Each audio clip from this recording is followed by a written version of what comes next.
we are going to start you off with some Andrew Ivins recruiting juice. And Andrew, I want to start with top 247 receiver Jalen Brown. We mentioned a couple weeks ago that he would be taking some visits. The LSU commit, part of that number 7 ranked recruiting class. What's the latest with him? Yeah, Jalen was a kid that was at Texas A&M a few weeks ago on an official visit when Miami was in town. So we saw that electric atmosphere at Kyle Field, a sold-out crowd. Sounds like he really enjoyed and liked that visit. I just don't know if the Aggies are going to have enough power to overtake the Tigers in this recruitment. Jalen told me a few days ago that this upcoming weekend he's going to be back in Baton Rouge for an unofficial visit. He's really looking forward to it because it's a noon kickoff, and that's going to allow him the opportunity and a chance to hang out with not only some coaches but some players. So I think LSU remains in a good spot here. Obviously, he's committed to them, but I'll add this. Miami, Florida State, Auburn, Michigan, they're all trying to get Jalen Brown back on campus. He's got a few official visits to use. I think you need to keep an eye on those two in-state schools, FSU and Miami. Jalen told me he really has been impressed with what the Seminoles have done this season. Obviously, they lost over the weekend to Wake Forest, but they started off 4-0. The offense is kind of humming. And then at Miami, he realizes the Hurricanes have a need at wide receiver. Josh Gaddis, the receivers coach, he has been working Jalen Brown a lot, so has Mario Cristobal. So still some twists and turns left in that recruitment. LSU seems to be in a good spot for now, but we'll see as we get closer to December and that early signing period. 11 a.m. kick this weekend in Baton Rouge. You better believe that the purple and gold faithful are going to be out and about early for that game. So LSU, Tennessee, top 25 matchup.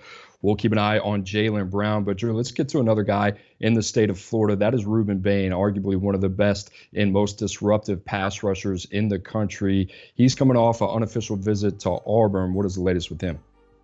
Reuben Bain, I saw him play on Friday night at Traz Palace Stadium. This is a kid who had 29.5 sacks as a junior, and I went to his game and came away thinking he was even better than he was last season. And he's just really a technically sound player with his hands. He can get after the quarterback, kind of got tweener measurables, but he's the real deal. When we talk about his recruitment, Cooper, you pointed out he was at Auburn this past weekend. I would keep an eye on where he goes this weekend. He told me there's a chance he might make it back to Tuscaloosa for Alabama's showdown with the Texas A&M Aggies. And if he doesn't return then check out the Iron Bowl in November. I think he could return to Alabama for another visit. Now, when we talk leaders, Reuben hasn't really trimmed it down. The crystal ball favors the Miami Hurricanes, and that's because his brother is on staff there in Coral Gables. He's a graduate assistant for Mario Cristobal. I talked with Reuben's parents over the weekend. They say Mario Cristobal texts them every day at 6 a.m. So the Hurricanes are trying really hard. I had someone in that camp tell me they think Miami leads. But everything I've said about Alabama over the past few weeks seems to be true. That's the one school I would keep an eye on here. Reuben Bain's dad told me, hey, man, Nick Saban, you see him on TV, then all of a sudden he's recruiting your son. That's certainly appealing. So I don't have a crystal ball pick in. I would just watch Alabama, but Miami's also in there as well. And then I think Auburn legitimately is a dark horse for Reuben Bain, assuming Brian Harsin and that staff stay in place. If you're a fan of this show, Andrew Ivins has been echoing the Alabama message throughout Reuben Bain's recruitment. So we'll keep an eye on that. But Drew, now let's turn our attention to two teammates at American Heritage who are going to be playing their football together at the next level on Saturdays in Columbus at Ohio State. But that is Brandon Inniss and Mark Fletcher. I know Miami's sniffing around. What's the latest in the pursuit of Miami and the two top 247 standouts? Yeah, Hurricane Ian pushed their Friday night game to Saturday. So American Heritage played at Cardinal Gibbons, big rivalry game. Had a chance to talk with both Brandon and Mark Fletcher after the game.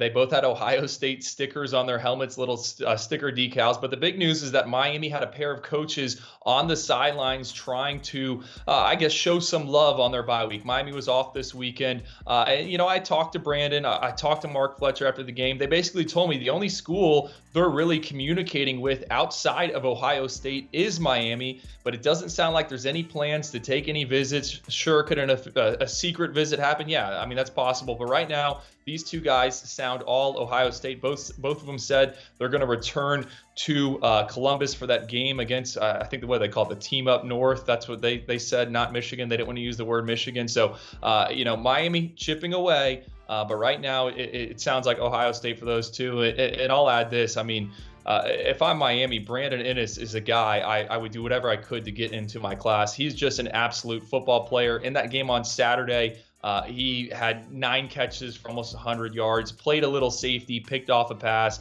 also doubled as a blocking tight end. I mean, this is just a football player and a guy who hates to lose, and that's kind of the X factor with Brandon Inniss. And I think Miami, that's what they need in their locker room right now. Miami chipping away on a handful of top 247 prospects from the Sunshine State. Drew, you have to feel pretty confident. I think we've seen this before. We thought Miami was kind of down and out, especially in the quarterback race. They end up with one of the better arms in the country this cycle in top 247 quarterback, Jaden Rashada. So whether that's Jalen Brown, Brandon Inniss, or even a guy like Micah Mays, you have to think Miami is going to pull one of these guys at the end of the day. Absolutely. And look, they were scheduled to bring in Malachi Coleman over the weekend, the top 247 wide receiver out of Nebraska. He was set to take an official visit this weekend. Sounds like that's not going to happen anymore. Gabby Arrudia of Inside the U, he reported that visit's off. But Miami is doing their homework. And, Cooper, you work for Mario. You know that he's not going to not upgrade that position. So we just don't know where it's going to come from, but they're going to find someone.